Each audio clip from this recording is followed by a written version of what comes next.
right, if you just joined us, you're still on to Enterprise Morning, reaching you from Enterprise Television. Let's get to our conversation for today. Prominent Nigerian civil society figures, including Professor Chidi Odinkalu, Professor Adele Jinadu, and Richard Akinola, have raised alarms over what they perceive as President Bola Ahmed Tinubu's attempts to establish a one-party state.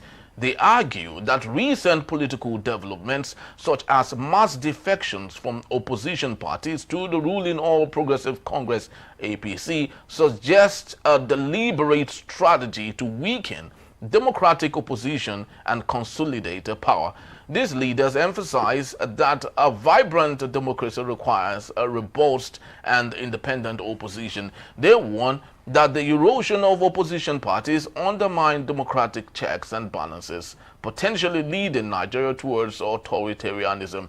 The civil society advocates call on Nigerians to remain vigilant and resist any moves that threaten the country's democratic foundation. The statements come amid increasing concerns about the state of democracy in Nigeria, with critics pointing to actions by the current administration that may stifle dissent and limit political pluralism. The civil society leaders urge citizens to actively participate in safeguarding democratic principles and ensuring that power remains accountable to the people. I still have with me Barrister Evans Ofeli. Thank you so very much, Barrister, for hanging on. Yeah, it's my pleasure. Thank you. Truly do appreciate your time once more. Let's get talking on this particular matter. It's very obvious, you would agree with me, that we're moving towards a one-party state capture. But of course, the ruling party are consistently stating that they have no business in state capture or having a one-party state for Nigeria, that rather it is the opposition that is or have refused to do a good enough job putting their acts together. Do you want to agree with this submission from the ruling party? I agree with what the APC agree with that, because the members of the PDP who are supposed to stand their ground and make a formidable opposition have failed to do that.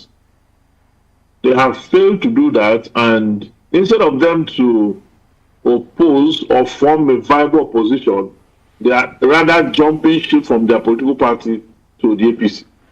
There is no organization under the earth that don't have problems, disputes, and squabbles. There's none. I mean, just like you have disputes in the PDP, the same way you have it in the APC.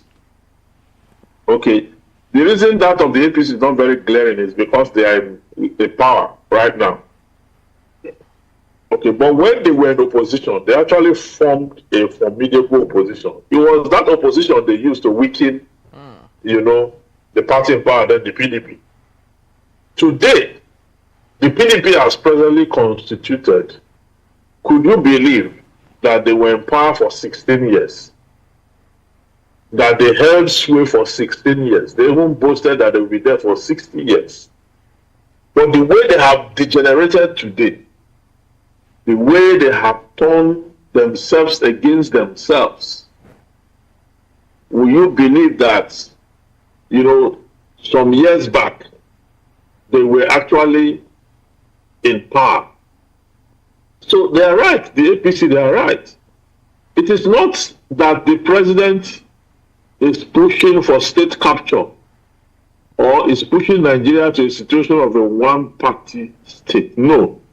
It is that the parties in opposition, not just PDP now, the parties, all of them, Labour Party, all those parties in opposition, all of them put together, they have failed to do the work of the opposition. Okay? When PDP newly lost election at the center in 2014, 2015, when they started as opposition, they had good hands in the opposition then. They had, what's his name, this lawyer, and that was charged with Dasuki sometime. Okay. Yes. He was, the spokesman of the party. Yes. Then you now have Olagodia, this other man, who became the spokesperson of the party again, ever since the existence of those two, the PDP have lost, the capacity suddenly to hold the government in power to account. They've left it for journalists and the general public. So the journalists and the public, there's little they can do to hold the government in power accountable for you. You as a political party that is organized and regimented, with structure, with office and all that, should have handled your own crisis. Quell it, resolve it, and then face the opposition, swell it, just like they did when you were in power. Lai Mohammed was used then with different kind of propaganda that almost, crumbled the PDP midway into the administration then.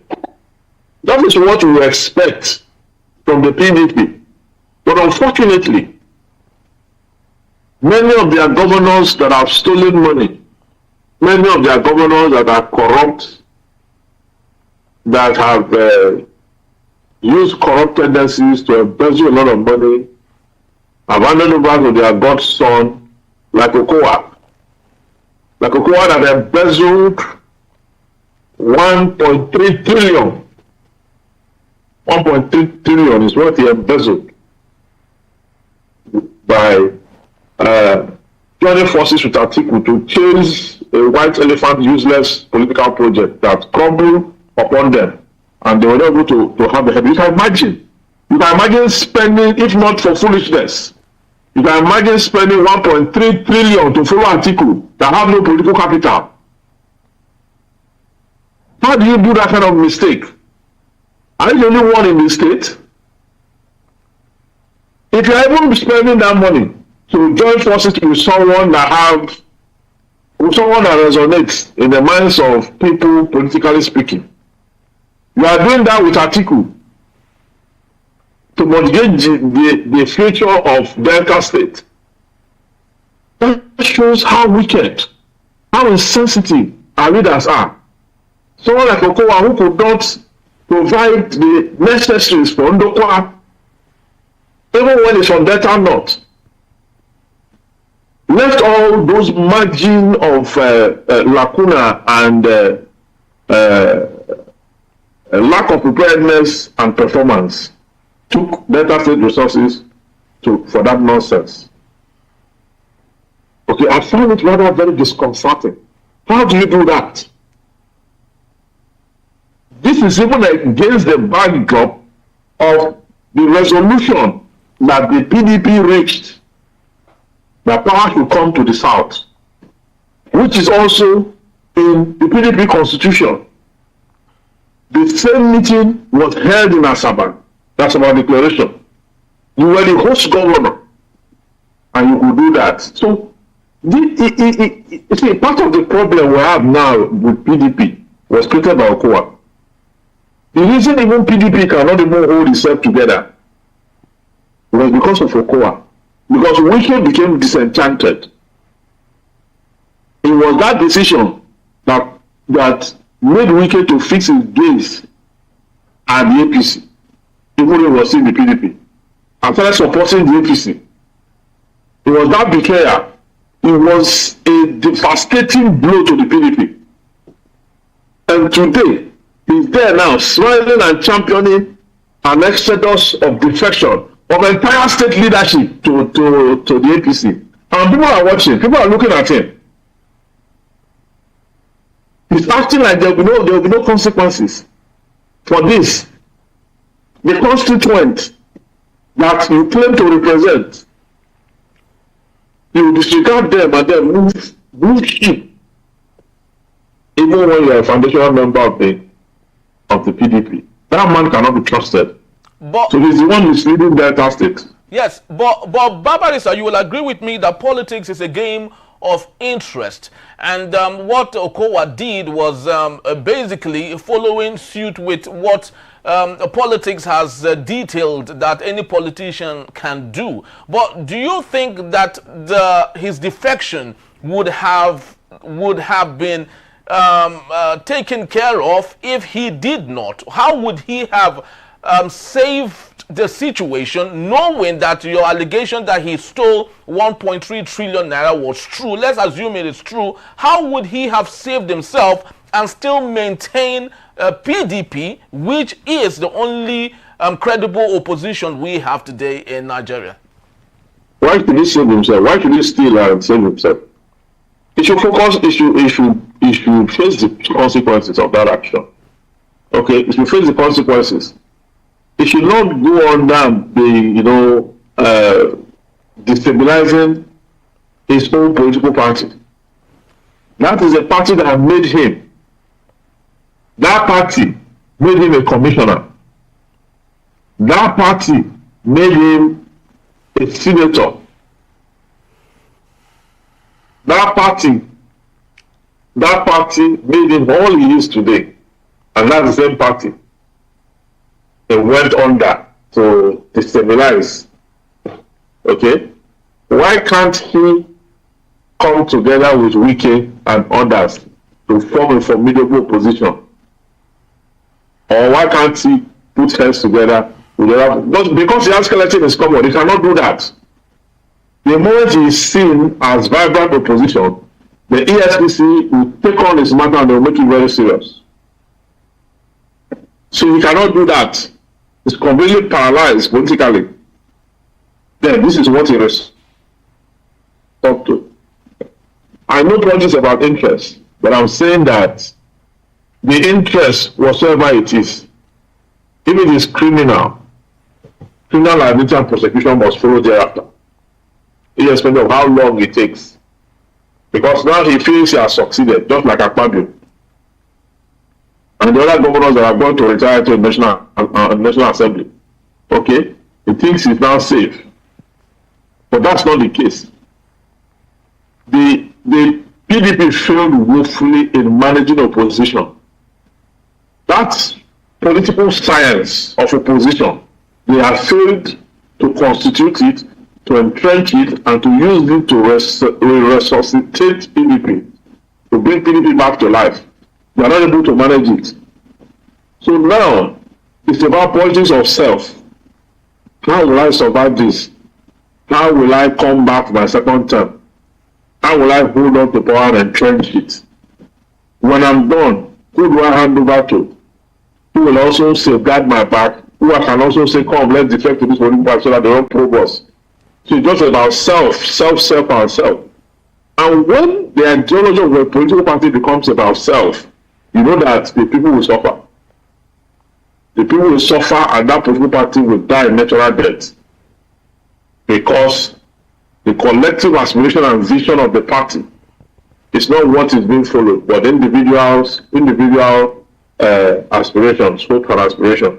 That is what is being followed. At the end of the day, nothing good can come out from such discord in terms of ideology, vision, and the politics of the human person. Yes, Barrister, you will agree with me that history, some say, is repetitive. And what you see happening today with the APC, everyone moving towards the APC, was once experienced during the PDP. There used to be a time when PDP was at its highest, everyone moved towards the PDP. I guess it was only Lagos with AD that was really strong as an opposition. So do you not see a reputation of what happened back in the days happening to the APC, which might create the fracas that would equally divide the APC? Because with the quasi-opposition moving towards the APC, of course, we would possibly see an implosion. Don't you think so? Nothing is selfless in this whole arrangement. APC too, if they are not in power, I don't think they can be this formidable. Though when they were not in power at the center, they were in power in Lagos and in some states. And because Tinubu was very committed and very resolute with that political party. There was a time when during the AD, he was the only governor. Yeah. When PDP had swept the entire Southwest, and he stood with all the opposition. He stood. So you need someone like that in the PDP. And Atiku is not the person. Atiku is not the person. How many times have Atiku left PDP to go and look for how to become president in another political party? That is who Atiku should have become. The rallying point, the formidable block of the PDP, wherein even though the chips are down, he will stand his ground. That's exactly what Tinubu did. And that's what made APC victorious today. The PDP have no such kind of person who, against all odds, can stand his ground politically and face all opposition. You know how many times Bola Tinubu was prosecuted, was charged for different offenses? He stood his ground in all. Even when some of them were just pure witch hunt, he stood his ground. So the PDP need that kind of person. Atiku is an opportunist. First, he does not even live in Nigeria. Second, he doesn't believe in Nigeria. The third one is the one that is, I find, very ridiculous. But people say it's from Cameroon. Well, it's actually from Adamawa State. It's actually from that one is ridiculous. He's a Nigerian. But he does not have the stamina of a Bola Tinubu, who against all odds will stand his ground and ensure that the party survives every kind of attack and opposition and crisis. Today, because of that resolution, every governor, more of them will join the APC. By the time we get to election period, by 2027, I don't know how many governors will remain in PDP. I'm telling you. The whole political system can turn around into one party system, not by the making of the PDP, but by the failings of, not by the making of the APC, but by the failings of the PDP. Let me repeat that statement again. Yes. Let me repeat that statement again. Okay, please do. That between now and when election is going to take place in 2027, it is possible that many governors will pull out from PDP to join the APC. Not by the makings of the APC, but by the failings of the PDP. But Barrister, some political pundits have concluded, of course, have stated from experience that 24 hours is not small. It's a very long time for anything to happen in politics. In politics. Yes. So do you see maybe a counter to what you have alluded now, that it's possible come 2027, lots of PDP governors might pull out to the APC, given the 24 hours postulate? Yeah. You can only have such kind of counter narrative if you have people in the PDP currently that are resolute. You understand? This thing that happened, the PDP have issued a statement. How formidable is that statement? How many times have you seen them call for meeting to rectify the problem bedeviling the party as we speak? As we speak, we have a problem with who is the secretary and who is not the secretary. So a party that is going to wage against this thing that's happening, against their party, by now they should have gone to work. Because as much as you have a lot of governors in the APC that are criminals or that have criminal tendencies, they will look for a safe haven that will not only return them to power in 2027, but that will help them to project. So when they start to move, They are not moving because of the makings of the APC, but they'll be moving because of the failings of the PDP. Because the leadership of PDP as a political party is not strong. It's wavering. It does not have the pangs to discipline party members and to warn them against anti-party tendencies and behavior. So, no fines, no penalty, no serious reprimands. So what you have is anyone or everyone doing exactly what they like. You don't have a leadership in that party. I would not have spoken this way if there's a leadership of the party. The only thing that Saraki said is that PDP will still flourish. PDP will still move on that. What happened in Delta State is not an issue, that the party will still succeed. But people like Saraki, they're supposed to be as strong as, having been in the party for that long, to be as strong as Tinubu stood for his party. But what do you get? Atiku, Saraki, and the other oldies in the party, they are not politically strong enough. They too have the tendency to defect to APC. They have not just seen the right offer, or the right promises have not been made to them. If the right promises is made to them, and they look at the cost politically, and they see they're going to make more money, they're going to have more value, they will pull out from that PDP. In other words, those who are saying PDP, despite what has happened, will still fly high. Those persons, if they had the opportunity that Sheriff and the rest of them had, they too will pull out from the party. So yes, you don't only have those who have a strong resolution for the survival of PDP. Yes, Barrister, it's very, very true. Everything you stated here, especially the submission you gave to some of the political, big shots, hopefully might move to the next party if the right agreement is met. But 2027 would be a contest between Bola Ahmed Tinubu of the APC and Nigerians who are going through so much in their lives. I'd love to give you a very classical example. In Ghana, John Mahama was the underdog in the last election that was there.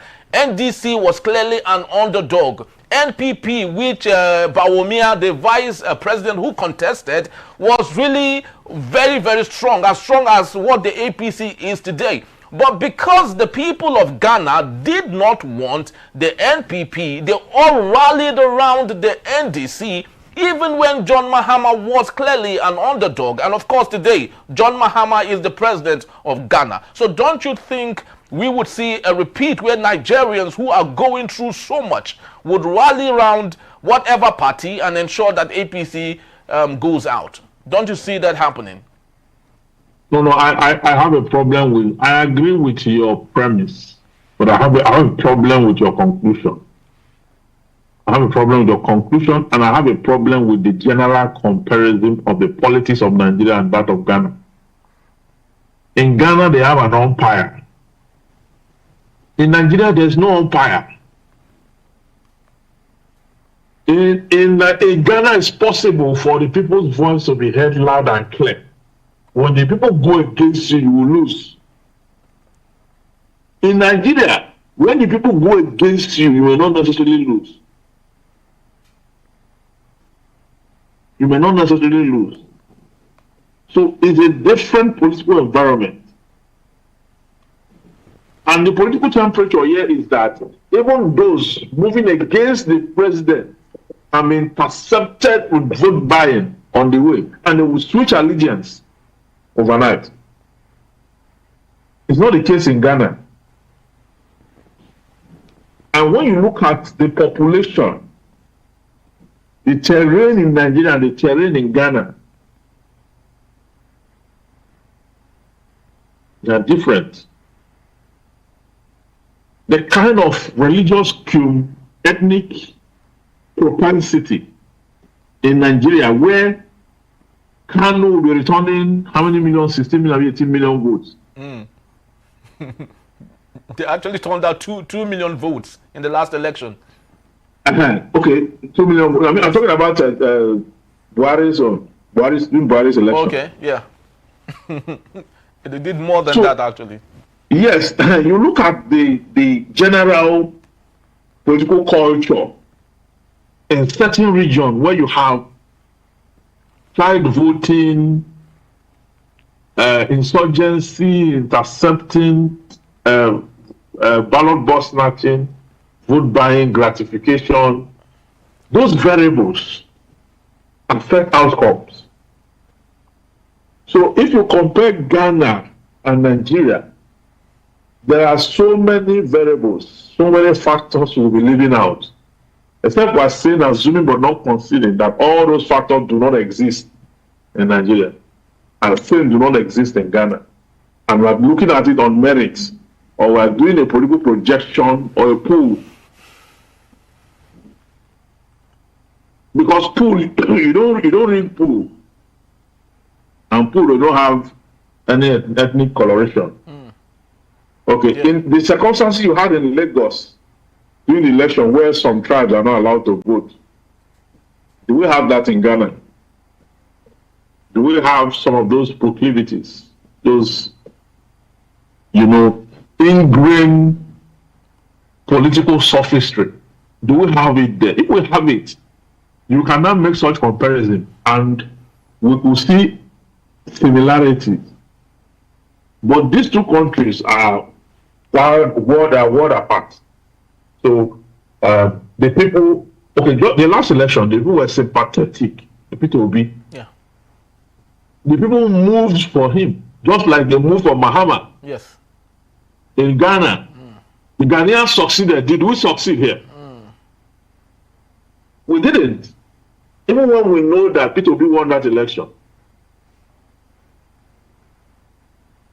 Even with all the gymnastics they did, it still has 16 million votes. 6 million. That's after all the abracadabra, even with INEC, all collusion and everything. And that 16 million votes were organic votes. 6 million, rather. 6 million. Sorry. 6 million plus. That 6 million vote was organic vote. P2B was not paying anybody, buying any vote. That 6 million was organic. So I imagine if INEC were neutral, you understand? So that's why we cannot make that comparison. It's actually a very sad one, actually. We truly do hope things will work out for us in the country come 2027.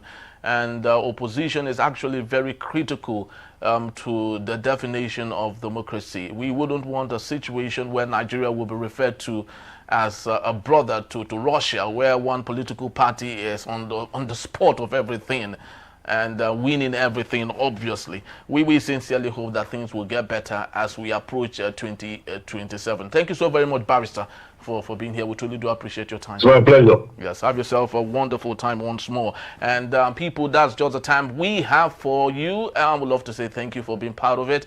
Please do well to visit us. You can always find us at enterprisetvnews.com. You may equally like, comment, and follow us on all our social media platforms at Enterprise TV7.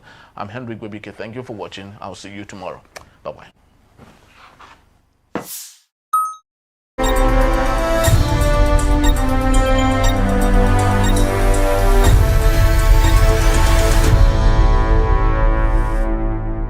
Enterprise TV, a tradition of truth.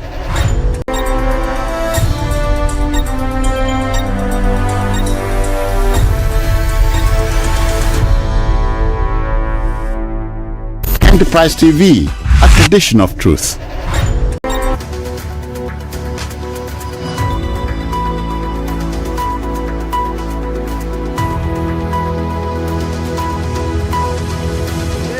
This Homo Politicos on Enterprise Television. Kingsley Bass is my name.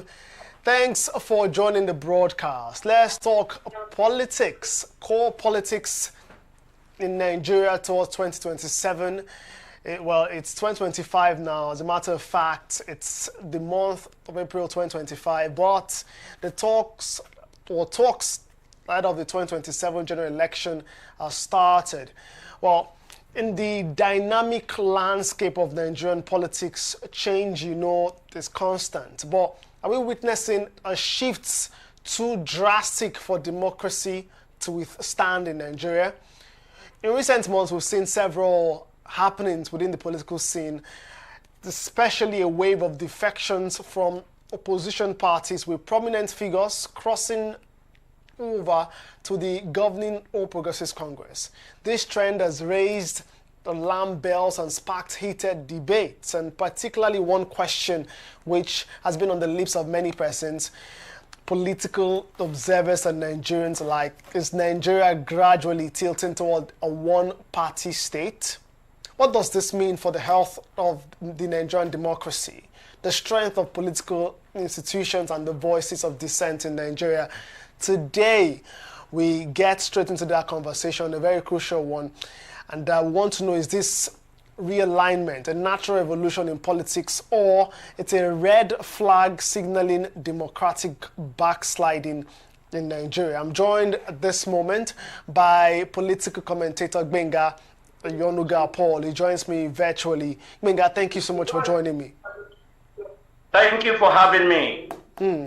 Well, Kingsley Bass is my name. Welcome to the show. Gbenga, let's talk real quick about one of the biggest defections we've seen in the past few months. Maybe some big ones to come, but the defection of the governor of Delta State from the People's Democratic Party to the All Progressives Congress, alongside the structure of the PDP in Delta State, has sparked a debate since this happened.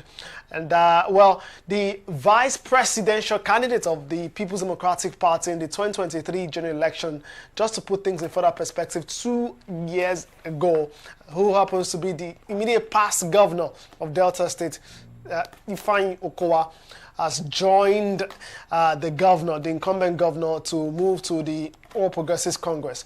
Do you think, Gbenga, that these defections indicate a collapse in opposition party structures, or you think there's a lack of ideological difference between parties? Well, as you know, politics is always about interests, and everybody aligns and realigns their interests based on the political expediencies of the day. And so for me, I don't see anything special in what they are doing, because politicians worldwide always want to survive, and so in some countries, they will openly defect. In some other countries, they will not defect, but they will be working for the party in power behind the scene, while coming online or on the scene to bash them as though there is enmity. But the style that the Nigerian political space usually play up is that to show loyalty, you have to defect. And once you defect, let me borrow the word of former APC national chairman Adams Oshiomhole, who is a senator now, who said, and I quote, that once you defect to APC, all sins are forgiven. And so I see that playing out, because a lot of them have business interests that staying out of power at the federal level will affect. And so for those benefits and some other reasons best known to them, they do all of these things. And to answer your question earlier, where you said, are we sliding into a one-party state? I don't believe that we are sliding into a one-party state. I believe that these defections at this time around speaks to the political sagacity of the president, who has a master stroke in bringing all hands on deck and bringing everybody on board to work for the interest of his own party. As can be seen, there is no known evidence to show that maybe the president coerced those who defected. It just must have made them. But as you reference, Benga, we know this is politics. Yes. This is politics, and there is no impossibility, not of a coercion, not of a threat, but as you reference, this move by politicians, knowing that if they align with the party at the center, maybe indeed their sins will be forgiven. This is coming just months after the former Delta State governor, the vice presidential candidate of the PDP, who has now moved, I'm talking Ifeanyi Okowa, was taken into custody for questioning by the Economic and Financial Crimes Commission. Some have said that, well, maybe he's doing this remembering what Adams Oshowale once said, his sins could be forgiven.